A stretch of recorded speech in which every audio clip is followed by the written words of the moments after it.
안녕하세요. 명지토지개발 아카데미 이종식이라고 합니다. 반갑습니다. 오늘 토지의 개발과 인허가, 또 인허가의 방법과 절차를 가지고 오늘 특강을 하려고 합니다. 많은 사람들이 이 땅을 사게끔 되는데, 땅을 사면은 무엇을 사느냐 이런 얘기입니다. 보면은 토지를 매입을 한다.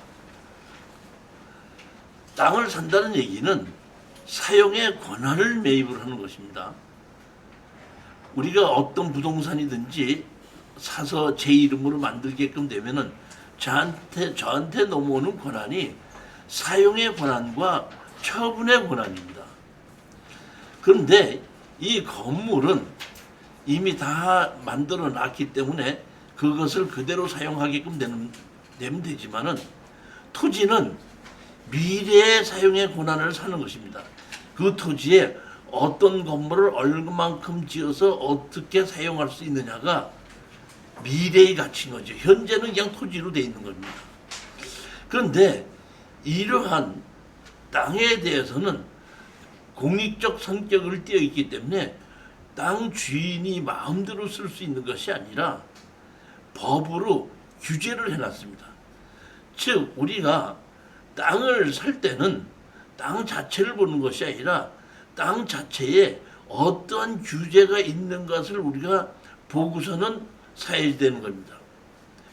예를 들자면 예전에 제가 토지 개발 강의를 하는데 중간에 휴식 시간에 여자 한 분이 저한테 오시면서 제가 예전에 이 토지에 대한 것을 공부를 하지 않고 이렇게 사놓은 곳이 있는데 이 땅은 어떻습니까? 하고 한번 저한테 물어보더라고요. 제가 잠시 앉아서 봤더니 사용의 권한이 농사를 짓는 거나 나무를 만 심을 수 있지 그 외에 사용의 권한은 없는 토지더라고요. 저는 농사만 짓고 나무를 심을 수 있다면은 그것은 땅이 아니고 흙이라고 얘기합니다. 땅에 대한 사용의 권한이 크게 가격을 결정하는데 어떤 땅에 상업용 건물을 지을 수 있는 땅도 있고 어떤 땅은 창고만 지을 수 있고 어떤 땅은 창고도 못 지을 수 있는 땅이 있을 수 있을 때에 그 가격이 엄청나게 차이가 나게끔 됩니다. 즉 땅은 인허가가 그 토지의 가격을 결정하게끔 되는 겁니다. 우리가 땅을 산다고 하면은 인허가를 받을 수 있는 땅을 사야 됩니까? 아니면 인허가를 받지 못하는 흙을 사야지 됩니까?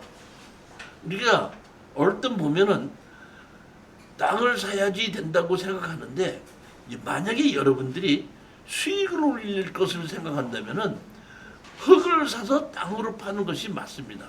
그러면 흙과 땅의 차이는 뭐냐면은 건축 허가를 받을 수 있으면 땅이고 건축 허가를 받지 못하면 흙이다. 이런 식으로 구분하게끔 되는 겁니다. 그런데 흙이 되느냐 땅이 되느냐는 그 땅에 사용하는 법에 의해서 결정되는 겁니다.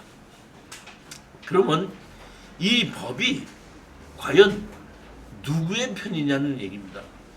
만약의 경우에 이 법이 내 편을 들어줘서 내가 산 땅을 전부 다 내가 원하는 대로 허가를 내준다 그러면 저는 엄청난 부를 누릴 수가 있겠죠. 그렇지만 이 법은 내 편이 아니라 모든 사람에게 공평하게 되는 것이 이 법입니다. 그럼 이 법을 내 편으로 만들려면 어떻게 해야 되느냐? 내가 그런 법을 알고 법을 이용해서 허가를 받아야 되고 담당 공무원도 제가 여기 이런 곳에 제가 이런 주택을 지으려고 하니까 허가를 내주십시오 하고 얘기를 하면 담당 공무원이 이렇게 얘기합니다. 이 땅은 이러이러한 법 때문에 안 됩니다. 다시 말하면 자기가 거절하는 것이 아니라 법을 내세워서 거절하는 겁니다. 그러면 우리는 그때 그렇지만 이런 법이 있으니까 이런 법으로 이렇게 허가를 내주시면 되지 않습니까? 하고 우리는 반대로 요구를 할 수 있다는 얘기예요. 다시 말하면 법과 법을 가지고 담당 공무원은 이 법 때문에 안 된다고 얘기하고 우리는 이 법 때문에 해줘야 되지 않느냐 이렇게 요구해서 만약에 건물을 못 짓는 땅 흙을 싸게 사서 건물을 지을 수 있는 땅으로 만든다 그러면 그 수익이 엄청난 것이 우리가 돌아오게끔 되고 토지에 투자하시는 분은 그런 방법으로 투자하는 것이 맞다는 겁니다.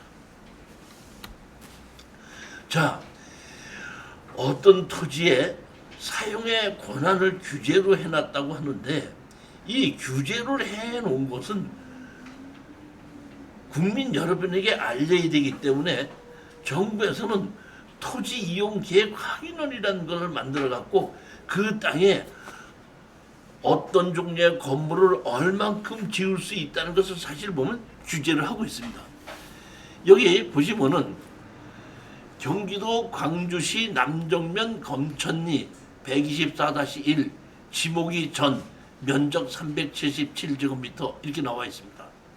그러면 그 밑에 규제사항이 나와 있는데 국토의 계획과 이용에 관한 법률에 따른 지구 등에 있어서 규제사항이 있고 그 밑에 다른 법령들에 따른 지구 등 이렇게 있는데 여기 보면 엄청난 많은 글씨가 있어요. 여러분들이 부동산을 매입을 하실 때에 등기부등본 띄워봐야 안 띄워봐요? 등기부등본 띄워보죠. 근데 등기부등본에 보면 이렇게 복잡한 얘기가 많이 있다 그러면은 여러분이 내용을 잘 모르실 수가 있죠. 그러면 그 내용을 모르신다는 얘기는 등기부등본을 띄워본 거예요, 안 띄워본 거예요? 내용을 모른다면 안 띄워본 거랑 똑같지 않습니까? 즉 이 얘기는 뭐냐면 부동산을 살 때는 우리가 살 때는 등기부등본으로 돈을 주고 넘겨오지만 사기 전에 사용에 대한 규제를 알기 위해서는 토지 이용계획 확인원을 띄워봐야 된다는 얘기고 토지 이용계획 확인원에 써있는 얘기가 무슨 얘기인지를 알아야지 내가 이 땅에 어떤 종류의 건물을 얼만큼 지을 수 있구나 하는 것을 알게끔 되고 땅의 가치를 알게끔 되는 겁니다. 자 보십시오. 아까 제가 말씀드렸지 않습니까? 제가 이 땅에 집을 짓겠습니다 했더니 담당자가 이런 법 때문에 안 됩니다 이렇게 얘기한다 그랬죠. 그럼 저는 이런 법 때문에 해줄 수 있지 않습니까? 이러한 내용 안에 다 나와 있는 겁니다. 왜냐하면은 땅이라는 것은 어느 하나의 법을 가지고 된다 안 된다가 아니라 수십 개의 법이 어울려져 있는 겁니다. 그러니까 집합제, 법의 집합제라고 보시면 됩니다. 그 법의 집합회 중에서 어느 하나라도 걸리면 안 될 수가 있고 어떤 때는 또 될 수도 있다 이런 얘기입니다. 그러면 이러한 땅을 우리가 투자할 때 이것은 왜 허가가 안 나는지를 알아서 그럼 허가를 나게 만들려면 내가 어떻게 하면 허가가 나는지를 알아서 이것을 허가를 날 수 있게 만들었을 때 현재 허가가 나지 않는 인허가가 나지 않는 땅이 아니라 흙을 사서 허가가 나는 땅으로 만들어서 팔았을 때 수익이 난다는 얘기입니다. 여기 보시면 되면 도시지역의 일종 일반 주거지역 일종 지구단위 계획 뭐 이런 것이 있는데 여기 보면 아래 위로 나누어졌죠. 국토의 계획과 이용에 관한 법률에 따른 지역지구 등 밑에 보면 다른 법령들에 따른 지역지구 등 이렇게 두 개로 지금 규제사항이 크게 나누어져 있습니다. 이 원칙을 우리가 아셔야 되는데 자 이겁니다. 국토의 계획과 이용에 관한 법률에 의해서 대한민국에는 용도, 지역, 지구, 구역을 정해놨습니다. 용도, 지역은 대한민국의 어떤 땅이든지 용도, 지역은 하나씩 다 정해져 있어서 어떤 종류의 건물을 얼만큼 지을 수 있다는 것이 정해져 있습니다. 그 다음에 용도, 지구라고 있어서 용도 지역에서 건축할 수 있는 건축물을 지방자치단체장이 주변 환경에 따라서 한 번씩 어떻게 규제를 줄 수 있는 것이 용도지구입니다. 용도지구는 따라서 지방자치단체 조례로만 돼 있지 법하고는 관계가 없습니다. 그리고 대부분이 건축물을 짓는 방법에 대해서는 규제입니다. 높게 져라, 낮게 져라, 띄어서 져라, 이런 식의 보면 규제고, 용도구역이라고 있습니다. 용도구역은 지방자치단체의 조례와 아무 관계없이 국가에서 땅의 사용을 규제를 하는 것입니다. 개발제한구역, 수산자원보호구역, 이런 식으로 국가에서 토지의 사용을 규제를 하는 것입니다. 즉 토지가 용도 지역을 만들어서 어떤 종류의 건물을 얼만큼 지을 수 있다는 것을 다 만들어 놓고 지방자치단체에서 한번 규제를 할 수 있는 것이 있고, 그 다음에 국가에서 땅을 사용하는 것을 규제를 하는 것이 하나가 있는 것이, 이것이 위에 있는 국토의 계획과 이용에 관한 법률에 따른 용도, 지역지구 등 이겁니다. 그러면 그 밑에 다른 법령들에 따른 지역지구 이런 것이 있습니다. 이 다른 법령들에 따른 지역지구는 내 땅에 관한 것이 아닙니다. 예를 들어 보면은 제 땅이 계획관리지역입니다. 계획관리지역에 있어서 집을 지을 수가 있는데, 이 계획관리지역 내 땅 옆에 군사시설이 있을 수도 있고 내 땅 옆에 문화재가 있을 수도 있습니다. 즉 위에 국토의 계획과 이용에 관한 법률에 대한 규제는 내 땅 자체에 대한 규제입니다.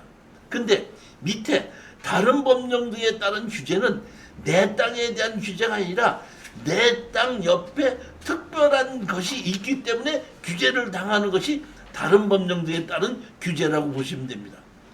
즉 내 땅에, 조금 아까도 말씀드렸듯이 내 땅에 계획관리지역인데 내 땅 옆에 문화재가 있을 수도 있고, 그 다음에 학교가 있을 수도 있고, 뭐 이러한 다른 것이 있을 때에 규제를 받는 거고, 또 아무 문제가 없을 수도, 내 주변에 아무 문제가 없을 수도 있지 않습니까?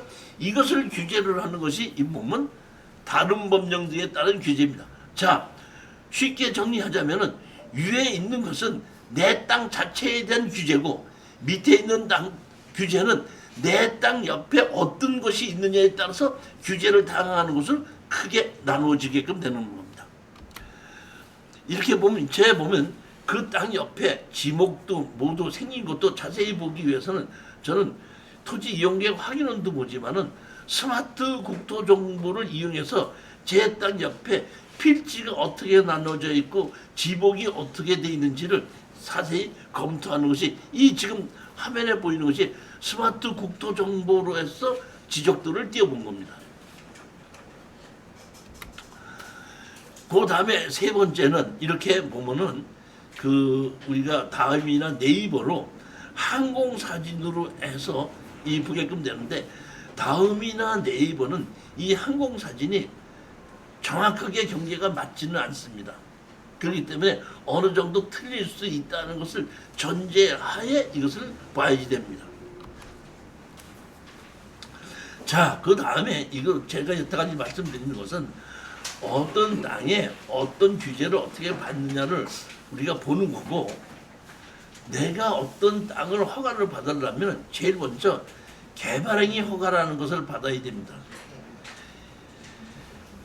2000년도에 김대중 정부에서 어떤 땅이든지 제가 사용을 하려면 개발행위 허가를 받게끔 만들어놨는데, 이 개발행위 허가라는 것은 이렇게 하시면 됩니다.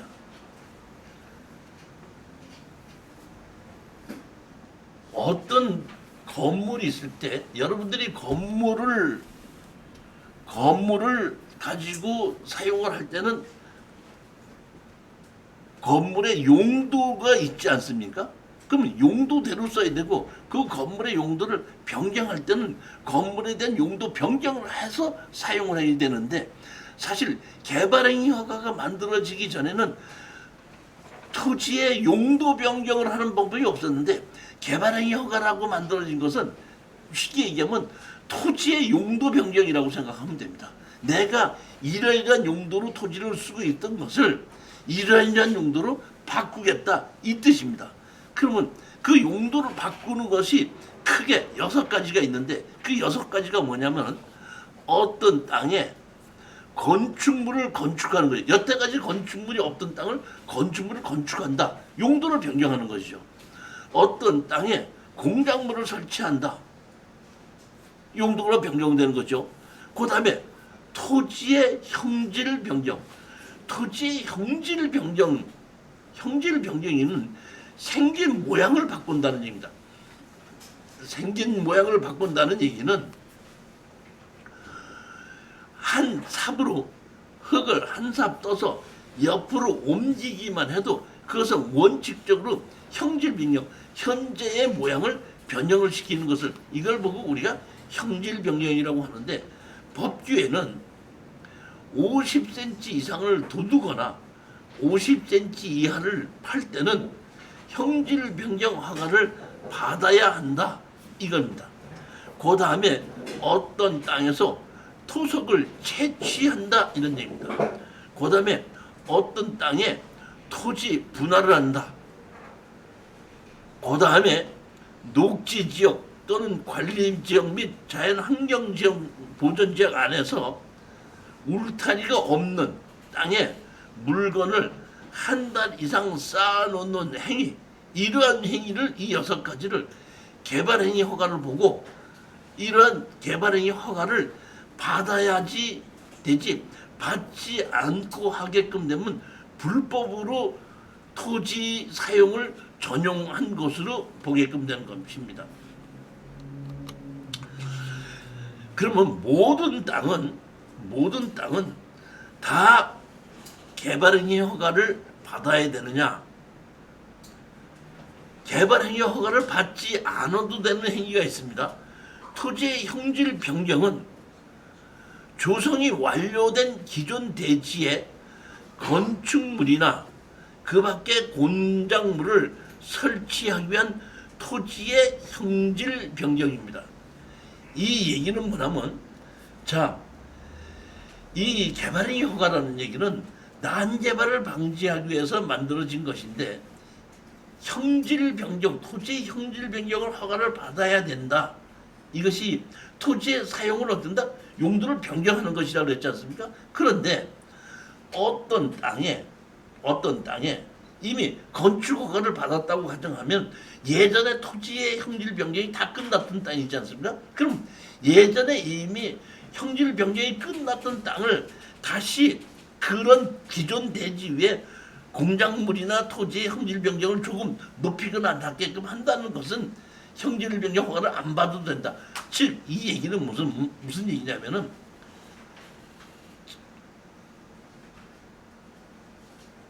예전서부터 이미 건물이 지어져 있던 대지화된 땅, 즉 대지화된 땅이란 이런 얘기입니다. 제일 먼저 대지, 공장용지, 학교용지, 창고용지, 주유소용지 이런 땅들은 이미 건축 허가를 받아서 형질 변경을 한번 했던 땅이기 때문에 이러한 대지화되어 있는 땅에는 다시 형질 변경하지 않아도 된다 이런 얘기입니다.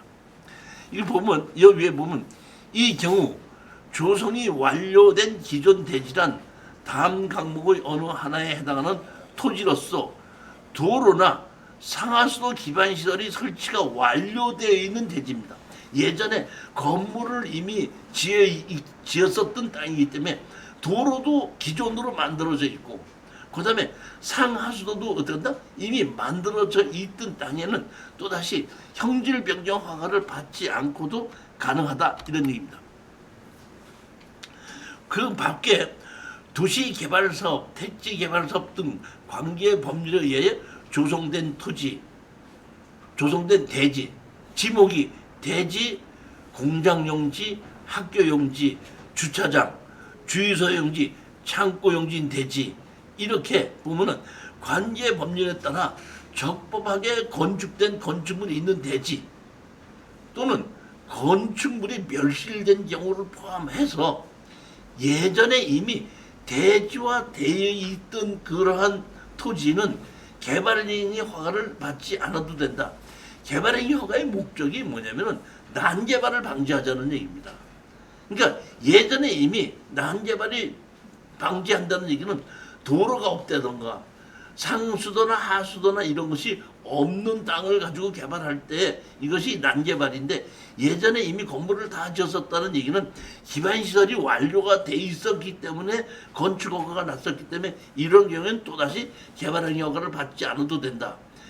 여러분이 어떤 땅을 매입을 하려고 현장을 가보셨을 때 제일 먼저 생각해야 되는 것이, 첫 번째가 뭐냐면 이 땅에 내가 건축 허가를 하고자 할 때 개발행위 허가를 받아야 되는 땅인지 개발행위 허가를 받지 않아도 되는 땅인지가 크게 나뉘어지게끔 됩니다. 그 다음에 이 개발행위 허가를 받을 때는 제가 아까 조금 아까도 말씀드렸듯이 이 난개발을 방지하자는 의미에서 그 김대중 정부에서 만들어졌다고 하지 않습니까? 이런 기반시설도 만들어져 있어야 되지만, 또 하나는 토지의 형질 변경이 표고도 높이입니다. 다시 말하면 일정 높이 이상에는 개발의 허가를 내주지 말자 이런 얘기입니다. 그 다음에 경사도입니다. 경사도가 급격한 곳에는 개발행위 허가를 내주지 말자 이런 얘기입니다.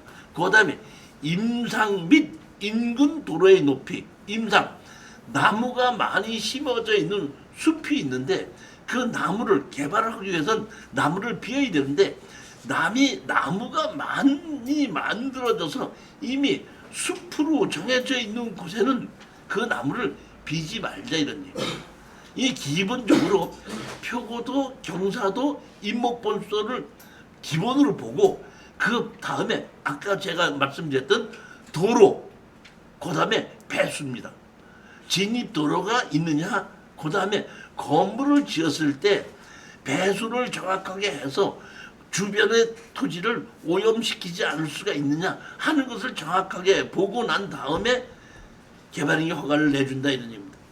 따라서 여러분들은 어떤 땅을 볼 때에 개발행위 허가가 되지 않는 땅은 처음부터 막히는 땅입니다.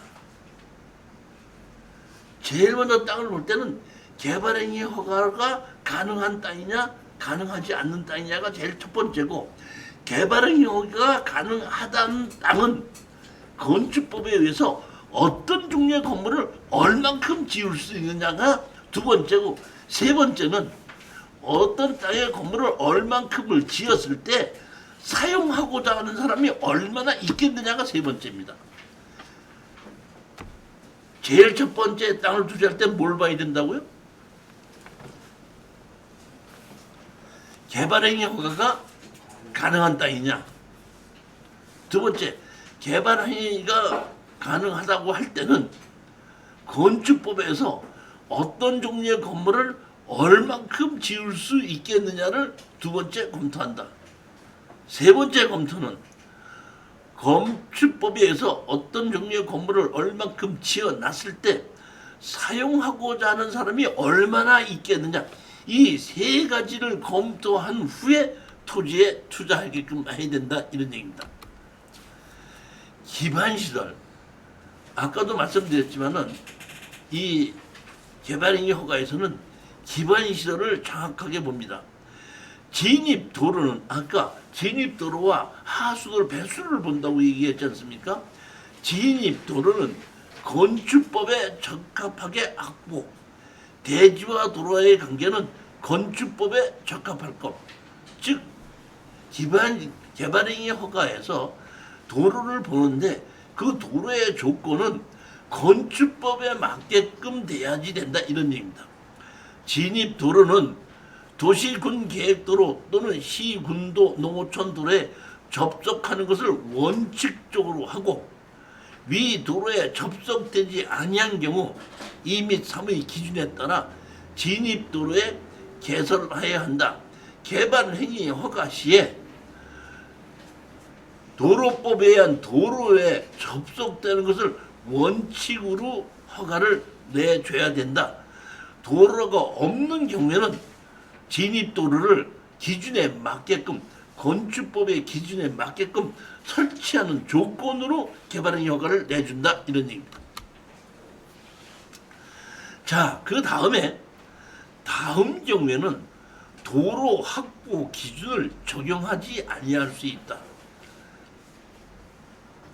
여러분들은 이렇게 이 다음의 경우에는 아니할 수 있다.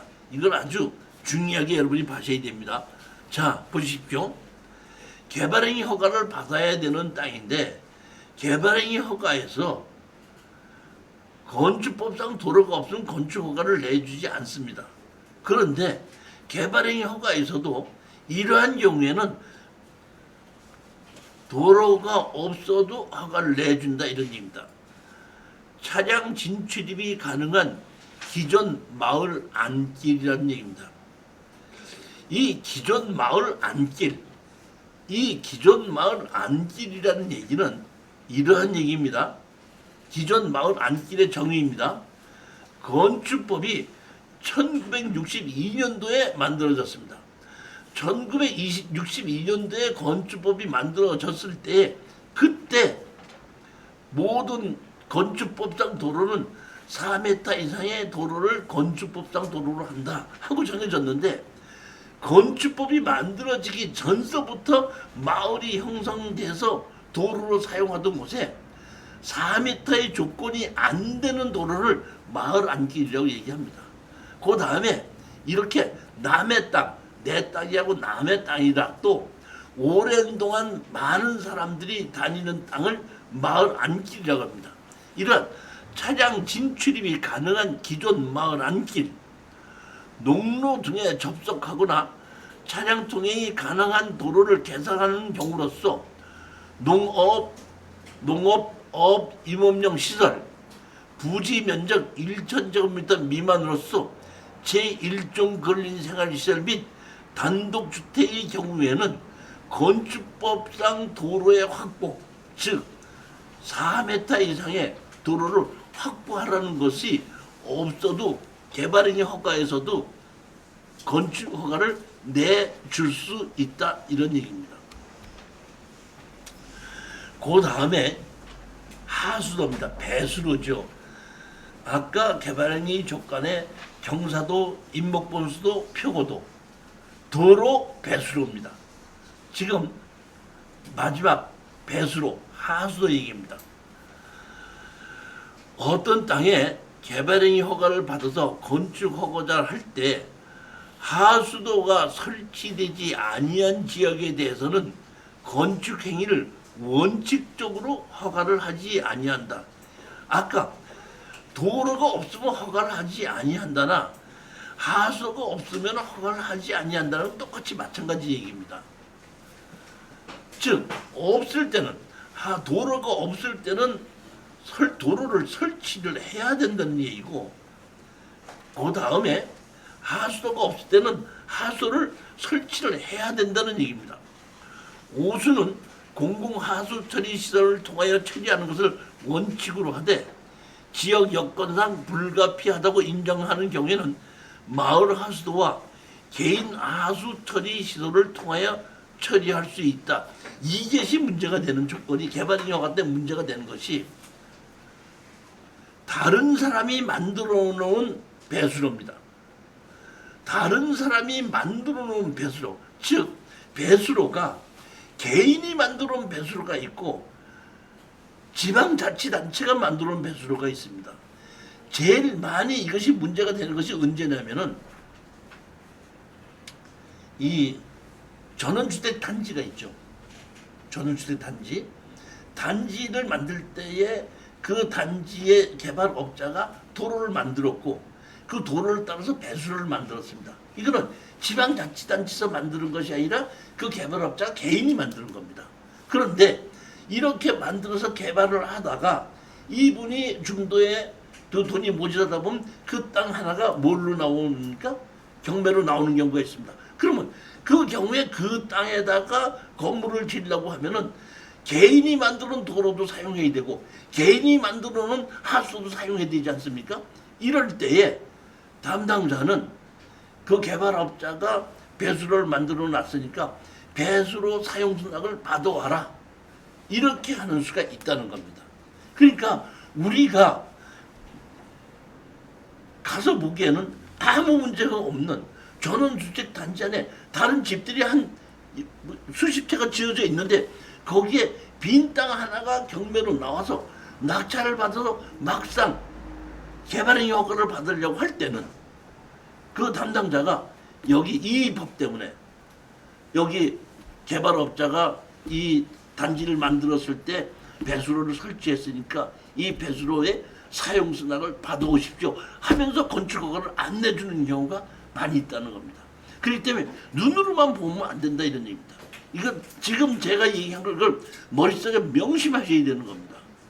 나중에 이것이 멀쩡하게 돼 있는 땅이 택지로 다 돼 있는 땅이 건축허가 안 나는 경우가 상당히 많은데 여기서 가장 중요한 것은 이겁니다. 뭐냐면은 만약에 그 전원주택 단지의 지목이 대지라고 그러면은 개발행위 허가를 받지 않아도 되거든요. 그럼 건축가에서는 기존 하수구에 연결하면서 건축허가를 내줍니다. 그런데 개발행위 허가, 다시 말하면 지목이 대지가 아닌 땅은 개발행위 허가를 받아야 되는데 개발행위 허가를 받을 때 이러한 하수에 대한 이런 규정이 있기 때문에 그 사람의 사용승낙을 받아와라 이렇게 했기 때문에 그 나는 땅인 줄 알고 샀는데 막상 흙이 되는 수가 상당히 많이 있다는 겁니다. 그 다음에 기반시설의 적정성입니다. 도로, 상소 및 하소가 규정에 따라 설치되지 않는 지역에 대해서는 건축물의 건축행위는 원칙적으로 허가하지 아니한다.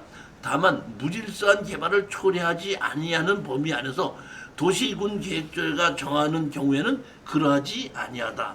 이러한 조정이 이렇게 다시 말하면 개발행위 허가 시에 가장 보는 거 기반시설을 얼만큼 설치되어 있느냐 또는 설치하겠냐는 조건에 따라서 허가를 내줄 수도 있고 안 내줄 수도 있다는 얘기입니다. 자, 그 다음에 어떤 땅을 제가 건물을 짓기 위해서는 여러 가지 법이 적용이 됩니다. 뭐 주차장법도 적용되고 하수 오수 정화조법도 적용되고 소방법도 적용되고 이런 여러 가지 법이 적용되는데 그러한 부수법 말고 크게 제가 보면 이 세 가지가 어떤 땅에 건축허가를 받을 때 문제가 되는 것이 제일 첫 번째 지적법이고 두 번째가 도로법이고 세 번째가 건축법입니다. 이 세 가지가 큰 법률 중에 하나인데 이 지적법은 보면은 1950년도에 만들어졌고 조선 임야대장이라는 곳에서 변경돼서 만들어진 겁니다. 도로법은 1962년도에 만들어졌는데 도로법이 만들어지기 전까지 62년도 전까지는 일본의 천황령이 만들어 놓은 조선 도로령에 따라서 도로법이 있었습니다. 그러니까 도로법이 1962년도에 만들어지기 전에 우리가 45년도에 해방이 되고 48년도에 우리가 국가를 만들어서 왔는데 그때 48년도서부터 62년도까지는 일본에서 만들어놓은 법을 가지고 우리 땅을 도로법을 다스렸다는 얘기고 건축법도 마찬가지입니다. 건축법도 1962년도에 만들어졌는데 이것이 그 이전엔 조선시가지 계획령이라고 있었습니다. 그 조선시가지 계획령에 의해서 만들어졌었는데 1962년도에 이러한 법이 어떤다? 새로 고쳐서 만들어진 것입니다. 자, 보면 지적법을 보겠습니다. 지적법.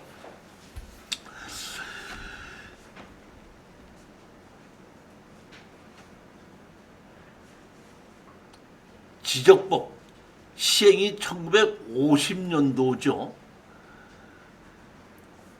2번을 보면 본법 시행으로 인하여 새로이 지적공부에 등록해야 할 토지의 이동 정리는 본법 시행일부터 3년 이내에 하여야 한다. 제38조 조선임야대장규칙은 이를 폐지한다. 그러니까 조선임야대장규칙은 폐지를 하고 3년 이내에 모든 땅을 지적법에 의해서 다시 정리한다 하는 것이 1950년도에 만들어졌습니다. 제1조 지적법. 토지는 범법의 정해에 따라 지적공부에 등록하여야 한다. 2조 토지에는 1구역마다 지번을 붙이고 그 지목 경계 및 지목을 정한다. 제4조 세무서에 토지 대장을 비치하고 좌의 사항을 등록한다. 1. 토지의 소재, 지번, 지목, 지적. 5번 토지 소유자의 주소 및 성명 또는 명칭 했는데, 자 다시 한번 보겠습니다. 지적법이 언제 만들어졌죠? 1950년 12월 1일이죠. 1950년 12월 1일 대한민국 정부는 어디에 있었습니까? 이 대한민국 정부는 6.25 전쟁 때 부산에 있었던 겁니다. 그러니까 부산으로 제가 보면 피난 가서 지적법을 만들었어요. 지적법을 만들어 놓고 제4조에 보면 지번, 지목, 지적을 만들어 놓고 소유자의 주소 및 성명, 명칭을 집어넣는다 하는 얘기는, 지적법을 만드는 것은 어디에다 이걸 토지대장을 비치했죠? 세무서에 비치했죠. 왜 세무서에다 비치합니까? 즉 지적법이 만들어진 것은 정부의 전쟁으로 인하여 자금이 없다 보니까 기본적으로 재산을 갖고 있는 사람에게 세금을 걷기 위해서 이것을 1950년도에 부산에 피난 와서 만들어 놓은 겁니다. 여러분들이 아셔야 될 것은 무슨 얘기냐면은, 이 지적법은 지목은 지목대로 쓰라는 것이 아니라 이 당시에 담당자들이 가봐서 이러한 목적으로 쓰고 있기 때문에 그 지목이 생긴 겁니다. 즉 다시 말하면 지목은 과거의 결과물입니다. 그 다음에 개발행위 허가를 통해서 이 지목을 변경하면서 용도 변경이 되면서 지목이 바뀌게끔 되면서 미래의 가치가 바뀌게끔 되는 겁니다. 지목은 뭐다? 과거의 결과물입니다. 그러면 토지는 우리는 과거의 결과물을 보고 투자를 해야 돼요? 미래의 가치를 봐야 됩니까? 그러면 토지의 미래의 가치는 어디서 나오는 것이죠? 용도지역입니다. 다시 말하면 그 땅에 어떤 종류의 건물을 얼만큼 지을 수 있냐 하거든요. 그러면 어떤 종류의 건물을 얼만큼 지고 나면 그 건물을 용도대로 지목은 자연히 바뀌는 것입니다. 지목이 바뀌어서 건물을 짓는 것이 아니라 건물을 지었기 때문에 지목이 바뀐다는 얘기입니다. 지목은 뭐에? 과거의 결과물. 미래의 가치는 뭐에? 용도 지역입니다. 이 지적법이 2000년도에 측량수로 조사 및 지적에 관한 법률로 다시 바뀌게 됩니다. 바뀌게 된 것이 다시 2015년 공간정보 구축에 관한 법률로 다시 변경됩니다. 지적법이 뭘로 바뀌어? 측량수로 조사 및 지적에 관한 법률로 바뀌고, 측량수로 조사 및 지적에 관한 법률이 공간정보 구축에 관한 법률로 다시 바뀌어서 대한민국의 토지를 국토정보공사라는 곳이 만들어져서 전부 다 관리하고 있습니다. 그러니까 처음에 지적법은 각 군청이나 구청에 지적공사라는 것이 있어가지고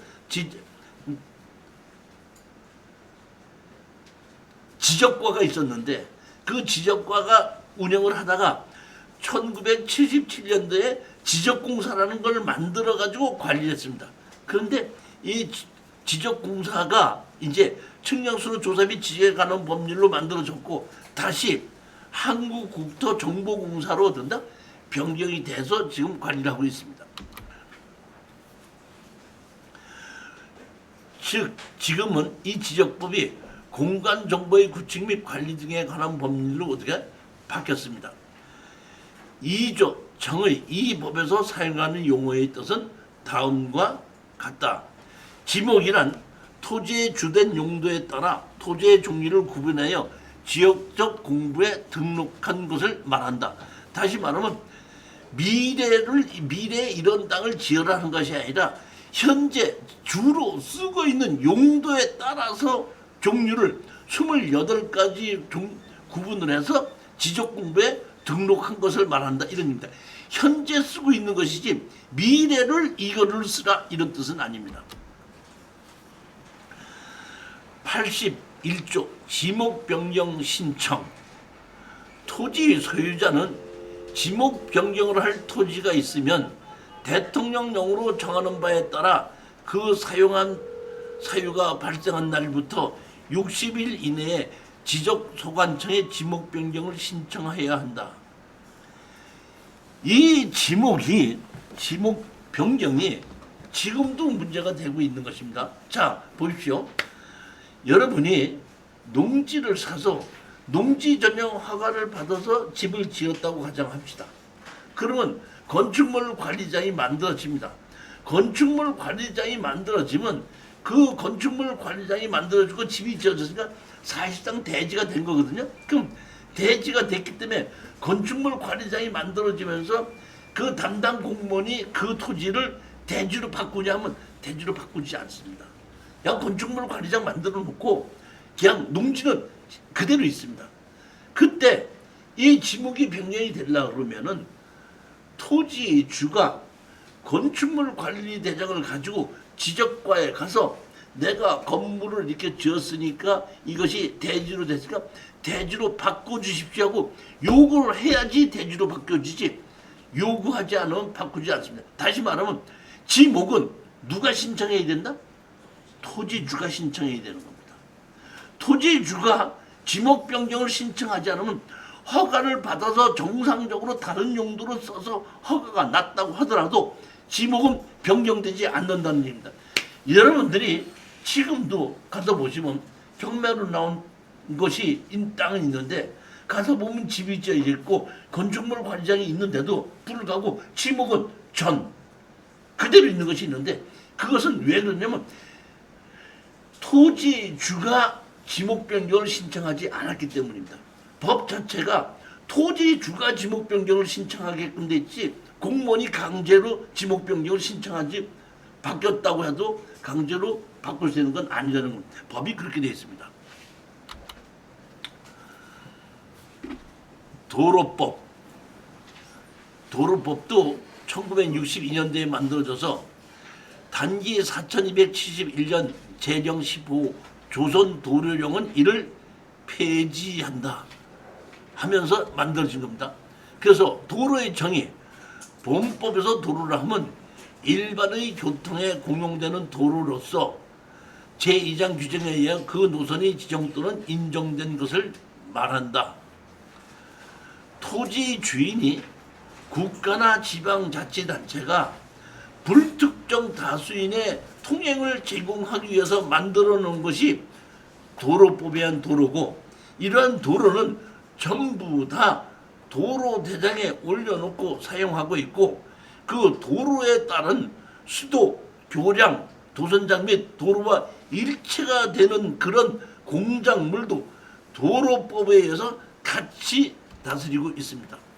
38조 도로대장 도관리청은 그 관리에 속하는 도로의 대장을 작성하여 이를 보관하여야 한다. 그러니까 모든 도로는 도로 대장에 올려서 국가와 지방자치단체에서 관리를 하고 있다. 도로법에 의한 땅입니다. 제75조입니다. 도로에 관한 금지행위. 누구든지 정당한 사유 없이 도로에 해당하는 다음 각도의 행위를 하여서는 안 된다. 도를 막거나 훼손하거나 교통에 지장을 주는 행위는 도로법에 의해서 규제를 하고 있습니다. 자, 이제 세 번째입니다. 건축법입니다. 건축법. 서기 1934년 6월 제1령 18호 조선시가지 계획령은 이를 폐지한다. 62년도에 건축법이 만들어지기 전에는 이렇게 조선시가지령으로 건축 허가를 받았습니다. 그 당시는 건축물 관리대장이 아니라 제가 기억하기로는 가옥대장이라는 것이 있었습니다. 그 다음에 건축법에서 이때 62년도에 만들면서 건축법상 도로라 하면 폭 4m 이상의 도로를 말한다. 지목이 도로로 돼 있든지 안 돼 있든지 도로법에 의한 도로든지 아니든지 관계하지 않고 지목과도 관계없고 주인과도 관계없이 실질적으로 폭 4m 이상을 사람과 자동차 통행이 가능하면 건축법상 도로로 봅니다. 또 하나는 현재 건축법상 도로가 없는데 건축 허가 시 내가 여기다가 건축법상 도로를 만들겠습니다. 다시 말하면 건물을 준공할 때까지 만들겠다고 지정하는 곳도 건축법상 도로로 인정하여 건축 허가를 내줍니다.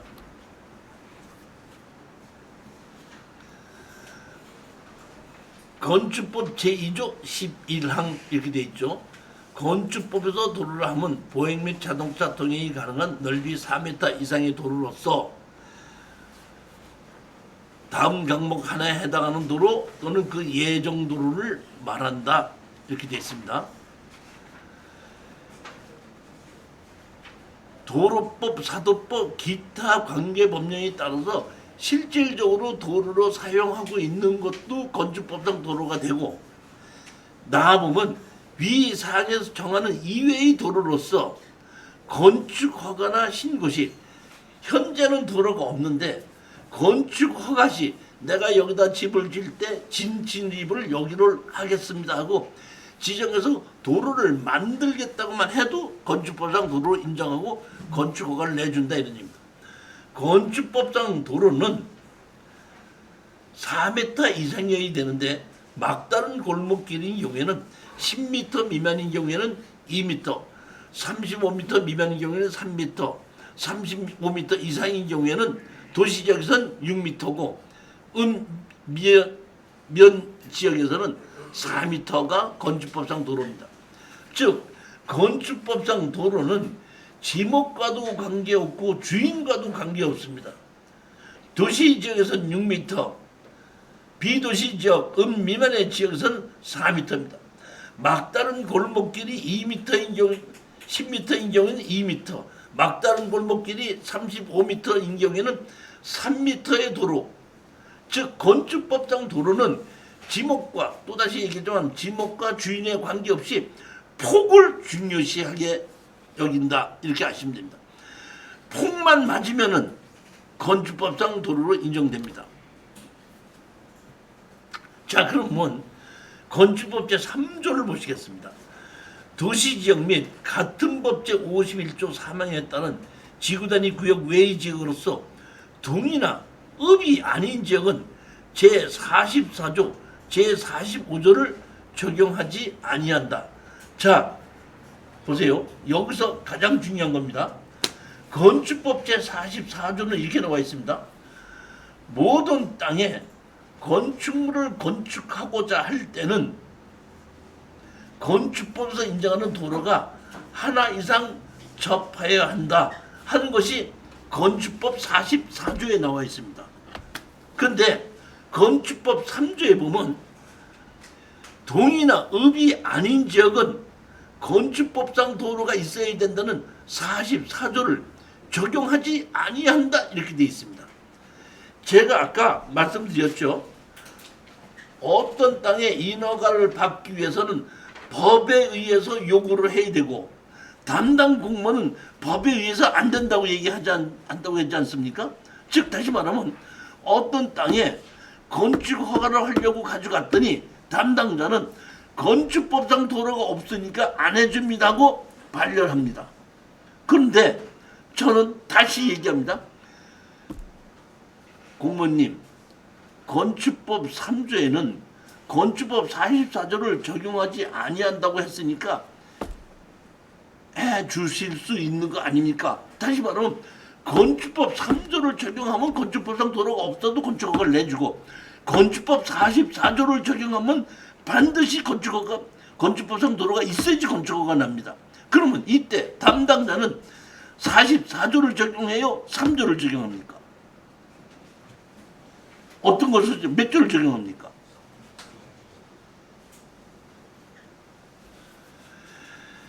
몇 조를 적용한다는 것은 없지만은 이런 것은 우리가 사례로 알 수가 있습니다. 건축법 제44조 대지와 도로의 관계입니다. 아까 건축법 3조에는 44조를 적용하지 아니한다고 되어 있지 않습니까? 자, 건축물의 대지는 2m 이상의 도로에 접해야 한다. 다만 다음 각 호의 어느 하나에 해당하면 그러하지 아니하다.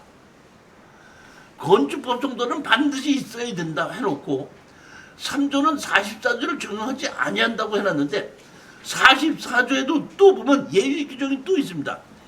해당 건축물의 출입에 지장이 없다고 인정되는 경우에는 건축법상 도로가 없어도 어떻게 한다? 건축허가를 내줄 수 있다.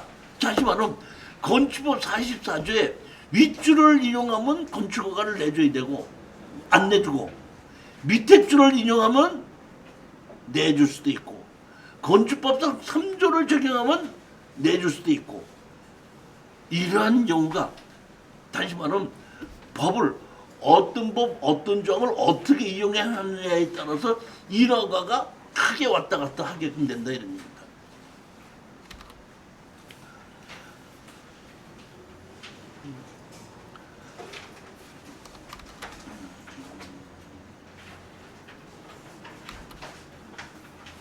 건축법 제45조입니다. 도로의 지정, 폐지 또는 변경. 허가권자는 도로의 위치를 지정 공고하려면 국토교통부를 영으로 정하는 바에 따라 그 도로에 대한 이해관계인의 동의를 받아야 한다. 아까 제가 말씀드렸듯이 건축법에서는 현재 건축법상 도로가 없어도 내가 여기를 건축법상 도로로 만들겠습니다 하고 지정만 하면은 건축법상 도로를 인정한다고 했죠. 근데 그 건축법상 도로를 만들겠다고 지정하는 그 땅이 다른 사람 땅이 남의 땅인 경우에는 그 땅 주인의 사용 승낙을 받아와라 이런 얘기입니다. 건축법상 도로는 4m 이상으로 사람과 자동차가 다닐 수 있으면 건축법상 도로는 인정한다 이런 얘기. 지목과도 관계없고 주인과도 관계없다는 얘기입니다. 다만 그 땅이 지목과도 관계없고 주인과도 관계없지만은 내 땅이 아니고 다른 사람 땅인 경우에는 사용 승낙을 받아와라 이런 얘기입니다. 그런데 다만 다음 각호의 어느 하나에 해당하면은 땅 주인의 사용 승낙을 받지 않고도 건축허가를 또 내줄 수 있다 이렇게 됐습니다. 그건 뭐냐면 주민이 오랫동안 통행로로 이용하고 있는 사실상의 통로로서 지방자치단체의 조례로 정하는 경우 지적도에도 도로가 없고 땅 주인도 다른 사람인데 오랫동안 마을 주민들이 불특정 다수인이 오랫동안 다녔던 땅이 있는데 그런 경우에는 지방자치단체의 조례로 정하는 경우에는 사용승낙을 받지 않고도 건축허가를 내줄 수 있다 이런 얘기입니다. 그러니까 그런 경우에 그러니까 오랫동안 쓰던 경우에는 그 지방자치단체 조례를 봐야 됩니다.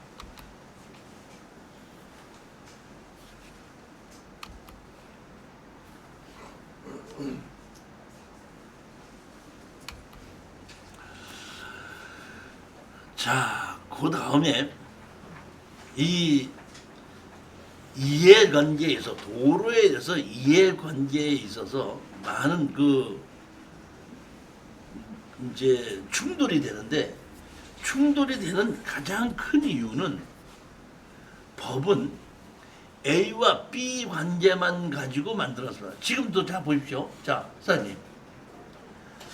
건축법 45조에 다른 사람의 땅을 사용하면 뭘 받아오라고 그랬죠? 사용승낙을 받으라고 그랬죠. 그건 A와 B의 관계죠.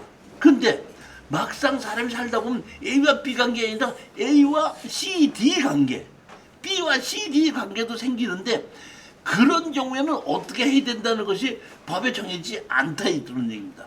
자, 한번 보시겠습니다. 여기 보시면, 자, 보십시오. 여기 보면 A, B, C 이렇게 있죠. 그러면 A입니다. A는 집을 지려면 C의 사용승낙을 받아야 되죠. 그러면 A는 C의 사용승낙을 받아서 여기를 어떻게 한다? 도로로 사용했다는 얘기입니다. 그러면 C는 A에게 도로 사용승낙을 해줬죠. 그런데 여기서 문제가 되는 게 아까 여러분 보십시오. 제가 지적법에서 여기다 C가 A에게 사용승낙을 해줬으면 여기를 도로로 쓰게끔 해준 거죠. 그럼 C가 여기를 내가 도로로 쓰게 해줬다고 해서 도로로 바꿔달라 하고 지목 변경을 신청하면은 이게 도로가 되고 개인 땅이 되는 겁니다. 그리고 이 땅을 이 사람에게 사용승낙을 해줬다는 근거가 되는 겁니다. 그런데 아까 지적법에 의해서 자 보면은 C가 A에게 건축법에서는 이렇게 됐습니다.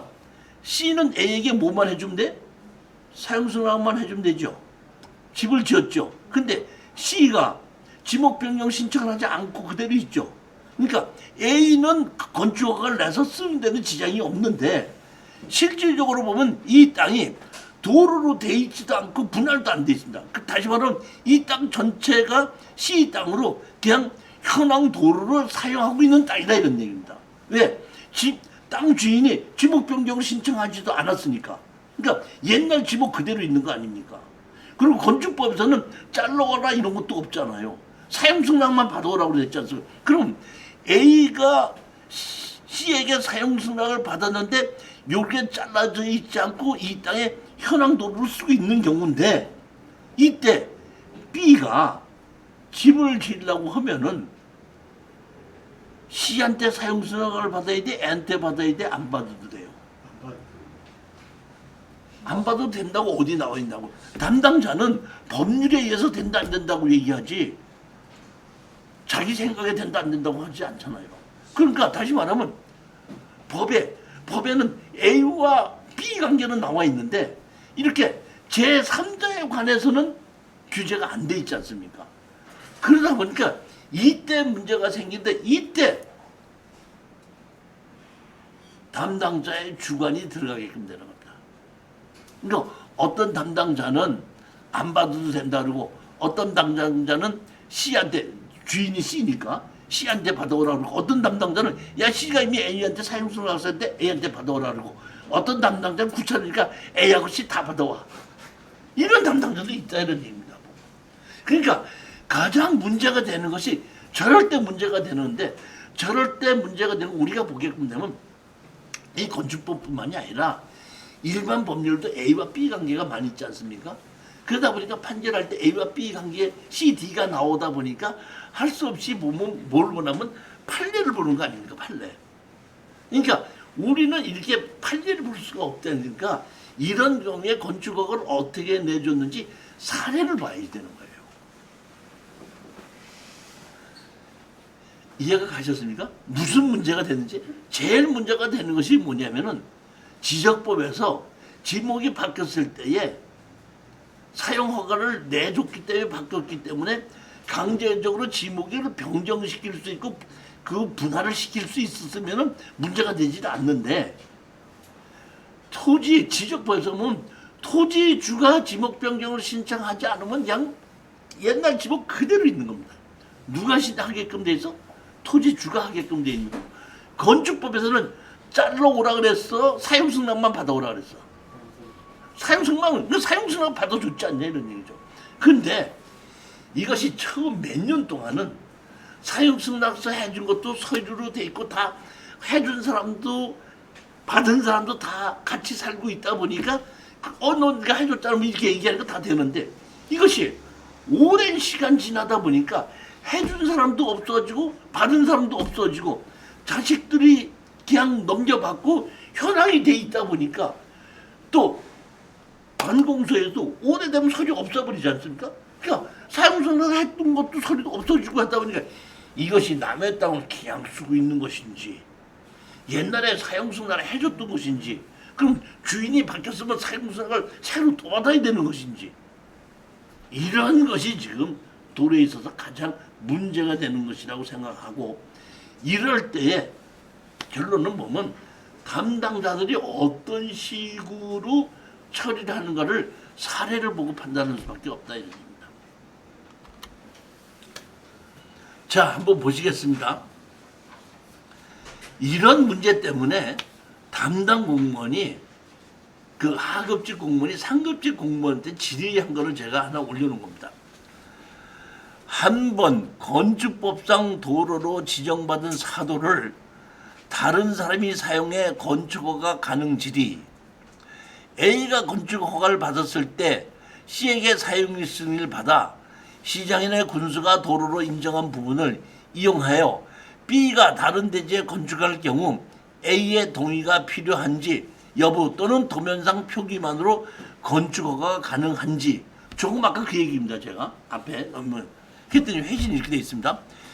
시장 군수 구청장이 건축허가 시 지정된 도로는 건축법 제2조 1항 제11호 규정에 의한 도로에 해당한 것이므로 이에 접한 다른 대지의 건축 시 그 도로 소유자나 이해관계의 동의가 건축법상 다시 필요한 것은 아니며 당사자 간의 그 사용 수익 등에 관해서는 민법 등 관계 법률에 따라야 할 것임. 즉 이 얘기는 무슨 얘기냐면 그 담당자가 A가 C한테 사용 승낙을 받아서 집을 지었잖아요. 그러면 이 도로는 사실 건축법상 도로를 인정을 했기 때문에 허가를 났기 때문에 또다시 건축법상 도로가 필요한 것은 아니다. 이거 B는. 그렇지만 B는 건축법상 도로는 필요한 것이 아니라 건축허가는 받을 수 있기는 하지만은 민법상에, 건축법이 아니라 민법상에 남의 땅을 사용하고 있으니까 C의 땅 주인이 B한테다가 너 내 땅 사용하니까 돈을 달라 하는 것은 민법에서 다툴 일이지 건축법에서 다툴 일은 아니다 이런 얘기입니다. 그런데 이것은 보면 여기에 예전에 이렇게 질의하고 답변을 했던 것을 이것을 모든 공무원이 이런 사항을 보고 그렇게 적용하냐 하면 이런 내용을 모르는 공무원이 더 많잖아요. 그러다 보니까 이 내용들을 적용하지 않고 아까처럼 다 받아와라 안 된다 또는 안 받아도 된다 이런 식으로 하는 경우가 많이 있다 이런 얘기입니다. 실전 사례 하나 볼까요? 경기도 용인시 처인구 선산면 장리에서 땅이 168평이 2억 800에 시작해서 7,400만 원까지 떨어졌습니다. 이 땅이. 이 땅은 어떤 땅이냐면 여기 보시게끔 되면 이렇게 전원주택 단지 안에 도로 포장이 다 돼 있고 집이 이렇게 지어져 있죠.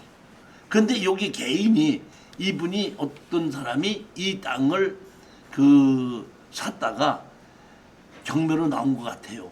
뭐 여기 도로 뭔 집들이 다 지어져 있죠. 도로 포장도 다 돼 있죠. 그럼 여기서 집이 지어져 있다는 얘기는 이 도로를 이용해서 배수로가 다 나가고 있다는 뜻이죠. 그럼 이것을 낙찰을 받았으면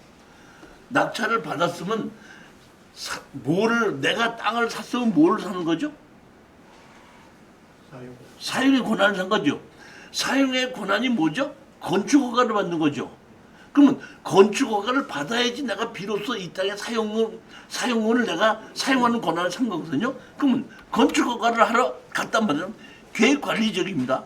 제가 여기다가 건축허가를 내달라고 그랬더니 건축과에서는 아무 문제가 없는데 개발행위 허가과에서 안 해준다 이런 얘기입니다. 그래서 개발행위 허가과에서 답변한 거 보십시오. 해당 필지는 계획관리지역으로 건축법상 도로 규정 적용 없이 아까 미만의 지역은 건축법상 도로를 적용하지 않는다 그랬죠. 그러니까 적용 없이 현황 도로를 이용하여 건축가 가능한 지역이나 현황 도로로 사용 중인 해당 필지는 개인 사유지로서 하수도법 제29조 의거 타인의 토지나 배설 설비 사용 시 토지 소유자나 이해관계 사용 승낙을 득하여야 함을 알려드립니다. 즉 다시 말하면 개발업자가 도로도 만들고 하수도 만들었죠. 아까 제가 개발인 허가 시에 다른 사람이 만들어 놓은 하수를 사용 시 그 사람에게 사용승낙을 받아야 와야 된다는 것이 개발인 허가의 배수로의 돼 있었지 않습니까? 그러니까 이 배수로는 누가 만들었죠? 지방자치단체가 만들지 않고 누가 만들었어요? 개발업자가 만들었죠. 그렇기 때문에 다시 말하면 개발업자한테다가 도로는 아무 관계없다. 뭐를 받아와라? 사행성 낙서 받아와라. 해서 다시 말하면 저 땅을 낙찰을 받았어도 사용의 권한은 나한테 오지 않게끔 되는 거다 이런 얘기입니다. 무슨 얘기인지 이해가십니까? 그러니까 이러한 법률 관계를 일반 사람들은 눈에 보이지 않는 함정에 있는 법률 관계를 반드시 체크할 줄 알아야 되는 것이 토지 투자의 가장 기본이라는 얘기입니다. 그러니까 이 땅을 살 때는 뭐 1, 200만 원이 아니지 않습니까? 몇 천만 원, 몇 억을 들여서 땅을 샀는데 막상 사고 나니까 건축허가가 안 난다. 왜 안 나는가? 그럼 내가 건축허가를 받으려면 어떻게 해야 되는가? 이런 것을 판단하고선 내가 이거를 이런 정도의 가격에 투자했을 때는 돈이 되겠다 안 되겠다 이런 것을 정확하게 우리가 판단할 수 있는 능력이 있어야지 토지 투자를 한 거고, 토지 투자를 해서 돈을 벌게끔 되면은 아파트나 주택이나 이런 부동산 쳐다 안 봅니다. 워낙에 어떻게 하나 큰 단위가 왔다 갔다 하니까. 제가 보기에는 지금 정부에서도 뭐 아파트를 산다거나 뭐 할 때 대출을 규제도 하고 1가구 2주택 갖지 말아라 이렇게 할 때 제가 보기엔 여러분도 이 토지에 한번 그 관심을 기울여 보시는 것이 좋고, 제가 지금 그 다음 주 일요일 날 우리 황영진 원장님하고 같이 이 추천 물건을 강의하는데, 제가 이번에 그 추천한 물건을 강의할 게 전부 다 100% 토지입니다. 그러니까 이러이러한 문제가 있는 이렇게 가격이 떨어진 토지를 이렇게 사서 이렇게 한다 하는 그런 토지만 가지고 해결하는 방법을 제가 그 설명해 주기 때문에 이 토지에 대한 기본 원칙도 알고 배우기도 하고 토지에도 관심을 가지고 투자할 것들을 한번 이번에 기회를 한번 생각을 바꿔보시길 바랍니다.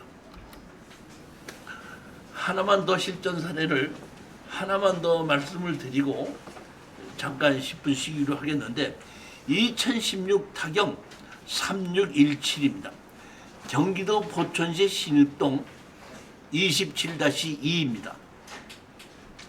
여기 보면 주택으로 나와 있는데 주택은 옛날 그냥 허물어져가는 주택이 사람이 살지도 않는 주택이고, 사실 보면 땅 대지입니다. 대지가 몇 평이야? 118평이고 4억 3,200만 원의 감정가가 시작이 됐는데 사실은 1억 4,800까지 떨어졌다가 2억 1,800만 원에 낙찰을 받은 겁니다. 우리 서울에 있는 수강생이 제가 받은 겁니다. 받게 되면 되는데, 자 보십시오. 이것이 왜 4억 3,200짜리가 1억 4천까지 떨어질 동안 아무도 받지 않았냐면 가운데 이 땅입니다. 왜? 이 땅입니다. 이 땅이면 도로가 있어요 없어요? 없죠. 이거 맹지 아니야. 맹지라고 보통 착각을 하는 겁니다. 제가 아까도 얘기했죠. 이 맹지라는 얘기는 지적법상 도로가 없는 것이지 건축법상 도로가 없는 건 아니잖냐 이런 얘기예요. 건축법상 도로와 지적법상 도로는 다른 거고, 우리는 건축허가를 받기 위해서는 건축법상 도로가 필요한 것이지 지적법상 도로가 필요한 것은 아닙니다. 이거는 지적법상 도로는 없는 건 확실합니다. 그렇지만 항공사진을 바꿔보게끔 되면, 이렇게 바꿔보게끔 되면 여기 도로 있어요 없어요? 도로 있잖아요 여기요 이렇게. 그러니까 다시 말하면 지적법상 도로가 없는 것이지 건축법상 도로가 없는 게 아닙니다. 그런데 대부분 사람들이 건축법상 도로를 생각하지 않고 지적법상 도로를 생각해서 지적법상 도로가 없으니까 맹지다 건축허가 안 나온다 이렇게 생각한다는 게, 그렇기 때문에 가격이 어떤다? 떨어진 겁니다. 그런데 일반 사람만 그런 것이 아니라 이것을 담당하는 공무원도 그렇게 생각하고 있어요. 제가 갔습니다. 가서 내가 만나고 건축허가를 내주냐 했더니 어떻게 한다? 못 내준다는 거예요. 이걸 어떻게 내주냐는 얘기야. 그래서 제가 2층에 올라가서 그 그 위 상관을 만났어요. 이거를 지금 허가를 내주셔야 되는 거 아닙니까? 현황 도로가 있는데 했더니 이런 거를 도로를 허가를 내주면 뭐 아무거나 다 내주는 것이 말도 안 되는 얘기니까 그런 말씀 하지 마십시오 그러더라고. 그런데 사실 여기 물어보러 온 사람이 4억짜리가 1억 5천까지 떨어졌을 때 물어보러 온 사람이 나만 와서 다른 사람도 왔어. 그럼 다 같은 얘기를 하고 보냈을 거 아니에요. 그래서 제가 나와가지고 포천시 조례 한번 모시겠습니다. 포천시. 아까 제가 얘기했죠. 현황 도로인데 주민이 오랫동안 사용하고 있던 도로는 지방자치단체가 조례로 정하는 경우에는 또다시 사용승낙서 없이도 된다 이랬겠죠. 그러니까 건축법상 도로가 있는 것은 맞는데 45조에 보게끔 되면 그 도로를 내가 이용해서 건축허가를 내려고 할 때 사용승낙을 받아와야 되느냐 안 받아와야 되느냐 차이입니다. 그러니까 건축법상 도로는 지적법과 관계없이 4m 이상의 도로면은 건축법상 도로로 본다. 그런데 그 토지가 남의 땅인 경우에는 사용승낙을 받아와야 된다. 그러니까 건축법상 도로로 인정되는데 남의 땅이니까 사용승낙을 받아와야 된다. 이런 얘기인데 다만 다음의 경우에는 그러하지 아니하다 지방자치단체의 조례로 정하는 경우. 그러면 지방자치단체의 조례로 정하는 경우라서 포천시 건축조례를 보면 사실상 주민이 사용하고 있는 통로라고 나와 있죠.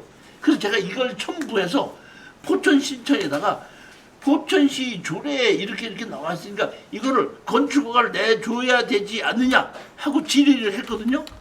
그랬더니 포천시에서 그 담당 윗사람도 안 된다고 그러고 밑에 사람도 안 된다고 했었는데 제가 정식으로 조례를 다 넣어서 항공사진 다 넣어서 정식으로 등기 우편으로 등록 접수시켰습니다. 답변을 달라고. 그랬더니 내용 증명으로 보냈더니 답변 온 겁니다. 자 보십시오. 질의 내용. 명지 아카데미 이종실 귀하 이렇게 돼 있죠. 제가 질문했으니까 저한테 답변 온 겁니다. 보면 질의 내용. 포천시 신입동 27-7번지 일부에 포장되어 통로로 사용 중인 부분을 제외하고 다시 말하면 지금 우리 땅도 도로로 들어가 있습니다. 그러니까 우리 땅에 건축허가를 받을 때는 도로로 쓰고 있는 것은 건폐과 용적률을 제외하고 크기를 결정하는 거죠. 그러니까 부분을 제외하고 건축허가가 가능한지 하고 제가 물어봤습니다. 답변입니다. 상기 대지는 주민이 장기간 통로로 이용하는 통로에 접하고 있어 통로 부분을 대지 면적에서 제척할 시 건축허가가 가능한 것으로 판단되며 포천시 건축조례 제25제 규정에 따라 도로 지정 여부는 우리시 건축과에서 담당함을 알려드립니다. 건축허가 내줬다는 얘기 아닙니까?